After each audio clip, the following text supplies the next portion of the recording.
శ్రద్ధ కలిగి, ఎందుకంటే అది చదవాలి, ఎందుకంటే పలానా టైంకి అది వస్తుంది అని శ్రద్ధ కలిగి ఆ యొక్క చదువు మీద ఎలాగైతే ఇంట్రెస్ట్ పెడతారో, మీరు ఇతర విషయాల మీద ఎలాగైతే ఇంట్రెస్ట్ పెడతారో అలాగే మిరియం వలె శ్రద్ధ కలిగి మీరు జీవించాలని వాక్యం తెలియజేస్తుంది. ఆమె చూడండి, ఆమె ఎవరికంటే మీకులాగ యవనస్తురాలే, ఆమెకి పెద్ద వయసు లేదు, కానీ తన సహోదరుడికి ఏమైపోతుందో, తన సహోదరుడు ఎలా ఉంటాడో అనేది దూరం నుంచి మోషేని చూసిందంట. అలాగే మన ప్రభు మనకు దూరంగా ఉన్నాడని అనుకుంటారు, కానీ ఆయన సమీపంగానే ఉంటాడు.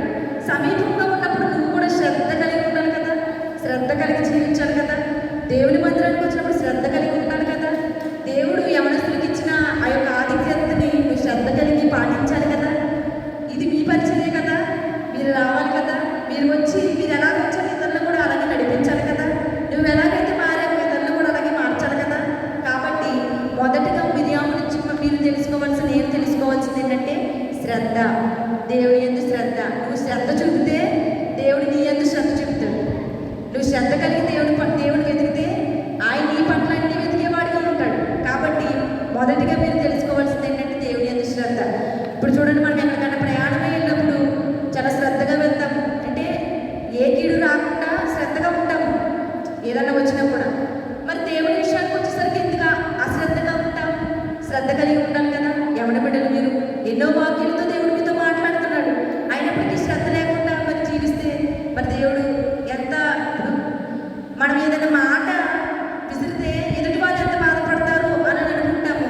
మనం జీవించే ప్రవర్తనకి దేవుడు ఎంత బాధపడతాడు ఒకసారి జ్ఞాపకం చేసుకున్నావా? కాబట్టి మిరియాము వలె మీరు శ్రద్ధగా ఉండాలని దేవుడి దినాన్ని మీకు తెలియపరుస్తున్నాడు.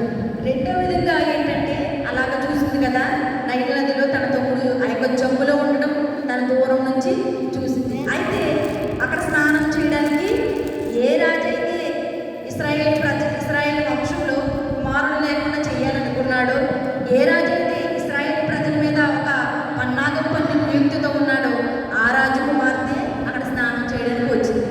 ఫరో కుమార్తె తనతో ఉన్న పనికత్తులు కూడా ఆ యొక్క నది కాడికి స్నానం చేయడానికి వచ్చినప్పుడు ఆ యొక్క జమ్ములో ఉన్నాడు కదా మోషే పెట్టెలోను, ఆ పెట్టెని ఎవరు చూశారు? ఫరో కుమార్తె చూసింది.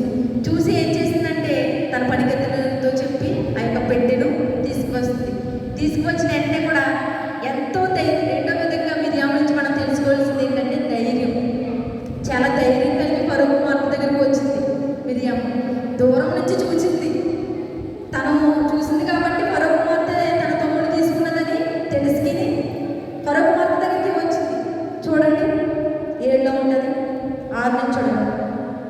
తెరచి ఆ పిల్లవాడిని చూసినప్పుడు ఆ పిల్లవాడు ఏడ్చుచుండగా చూచి వాడి యందు కనికరించి వీడు హెబ్రీ పిల్లల్లో నొక్కడు అని చెప్పినప్పుడు వాడి అక్క ఫరో కుమార్తె, నీ కొరకు ఈ పిల్లవాడిని పెంచుటకు నేను వెళ్ళి హెబ్రీ స్త్రీలో ఒక దాన్ని పిలుచుకొస్తున్నా నేను.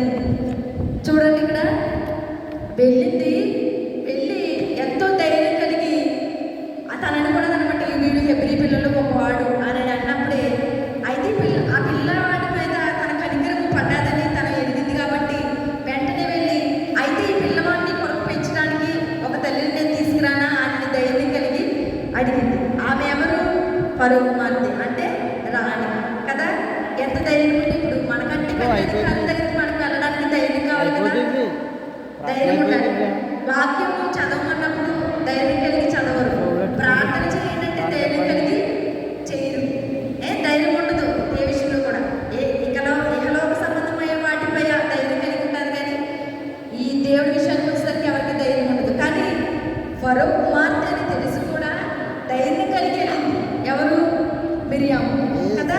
రెండో విధిగా ఆవిడలో మనం జ్ఞాపకం చేసుకోవాల్సింది ఏంటంటే ధైర్యం కలిగి ఎదుట ఎంత బలమైనది ఉన్నా కూడా తను ఆ బలమైన దాన్ని తన బలహీనతగా తీసుకుని ఏం చేసిందంటే ముందుకు వెళ్ళింది. ఎందుకోసం? తన సహోదరుడి కోసం ధైర్యం కలిగి ఈ పిల్లవాడి మీద తన కనికరం పడి చూసింది కదా. చూసింది కాబట్టి ఈ పిల్లవాడిని పెంచుకోవడానికి ఎవరినైనా తల్లిని తీసుకురానని ధైర్యం కలిగి చెప్పింది. మీరు కూడా అలాగే ధైర్యం కలిగి దేవుని జీవించాలి. తన కూడా ఎవరిస్తాడు కదా, ఎవడబెట్టే తను కూడా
చూసినట్లయితే మిరియాము ఏ రీతికైతే ఆశీర్వదింపబడ్డదో నువ్వు కూడా రీతిగానే ఆశీర్వదింపబడతావు. ఆ రీతిగానే నువ్వు జీవించినట్లయితే చూడండి అన్ని చేసింది. కానీ నేషనల్ ఏ తమ్ముడి కోసమైతే తన శ్రద్ధ కలిగి అంత త్యాగం చేసిందో ఆ తమ్ముడి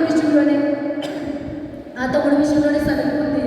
దేవుడు తన సేవకుల్ని ఏమన్నారంటే మునుకోడు కాబట్టి తనకి ఏం కలిగజేశాడు? కుష్ఠవ్యాధిని కలిగజేశాడు. ఏంటంటే తన సహోదరుడి కోసమే కదా అంత చేసింది. చేసినా కూడా మోషతో అంత దేవుడు అన్ని పనులు, ఎందుకంటే పంటను కొట్టగా నీళ్ళు ఇచ్చాడు, ప్రార్థన చేయగా మన్నాను కురిపించాడు, అనేకమైన చేయించాడు.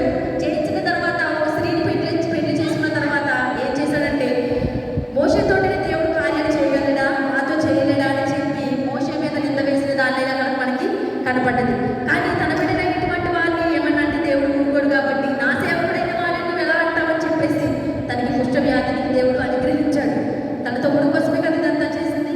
కాబట్టి తను యవనస్తురాలు, యవన బిడ్డ అయినప్పటికీ కూడా ఎంతో ధైర్యశాలి, ఎంతో వివేకం కలిగి తన సహోదరి పట్ల జీవించింది. కాబట్టి మీరు కూడా శ్రద్ధగా దేవుని వెతకండి, ధైర్యం కలిగి దేవుని పనిలో ముందుకు కొనసాగండి, తెలివి కలిగి జీవించండి. అవన్నీ ఆ మూడు కూడా మీరు చేసినట్లయితే దేవుడు మన బహుగా ఆశీర్వదిస్తాడు. ఎంతో మందికి లేని ఈ యొక్క భాగ్యాన్ని దేవుడు నీకు కలిగి చేశాడంటే నువ్వు ఎంతో కృప పొందినదాన్ని. కాబట్టి ఈ కృపను దేవుడు ఈ కృపను నుంచి నిన్ను తొలగించకుండా ఈ కృపలో నువ్వు ముందుకు కొనసాగాలంటే మిరియాము కలిగిన లక్షణాలు కలిగి ఉన్నట్లయితే దేవుడు నిన్ను కూడా వాడుకోవడానికి, ఆయన ఎంత భయభక్తులు కలిగి జీవించడానికి అన్ని విషయాల్లో కూడా నీకు తోడ్పడలేదు. ఎందుకంటే యవన కాలంలో నీకు కాడి పోయి చాలా నరుడికి మేలు కాబట్టి ఇప్పుడు నీకు దేవుడు రక్షణ దయచేస్తాడు. ఎందుకంటే రానున్న రోజులు మంచిగా లేవు కాబట్టి ఇప్పటి నుంచే అందుకనే దేవుడు ఇప్పటినైనా నువ్వు ఉపవాసం ఉండి కన్నీరు విడిచి దుఃఖించు మనస్ఫూర్తిగా నా ఎదురు తిరిగిరన్నాడు. ఇప్పుడైనా దేవుడు మానవం కలిగి ఉండి దేవుడిని ఆశ్రయించినట్లయితే దేవుడు ఖచ్చితంగా నీకు నీ పట్ల కార్యములు చేస్తాడు. ఆయన సొత్తుగా నిన్ను మార్చుకుంటాడు. ఆయన ఒక పనికి వచ్చే పాత్రగా సాధనంగా నిన్ను వాడుకుంటాడు. అటు రీతిగా వాడుకోవడానికి ప్రభు కృప నీకు నాకు సకల కోటి పరిశుద్ధులకు తోడైనడు కాదు. ఏంటి నువ్వేమన్నా అన్నావంటే పెళ్ళం పెట్టలేనోళ్ళు అని ఏమన్నా అన్నావు ప్రసంగంలోను? బెల్లం పెట్టలేదని నేను ఏమనలేదు కదమ్మా. పెళ్ళం పెట్టలేనోళ్ళు నా గురించే నన్ను అన్నది అంటే వచ్చేస్తున్నాడు. అయ్యో అదే సారీ చెప్తాను, రేపు పొద్దు తాకుండా రా అన్నాను. బెల్లం పెట్టల గురించి అని లేవి కుమారుడి గురించి లేవి కుమార్తె గురించి చెప్పాను నేను. చెప్పు. అసలు అదే నన్ను అనలేదు కదా అంటుంటే రేపు ఏమన్నా నేను పెళ్ళం పెట్టలేనోళ్ళు అని అంట. అలాగే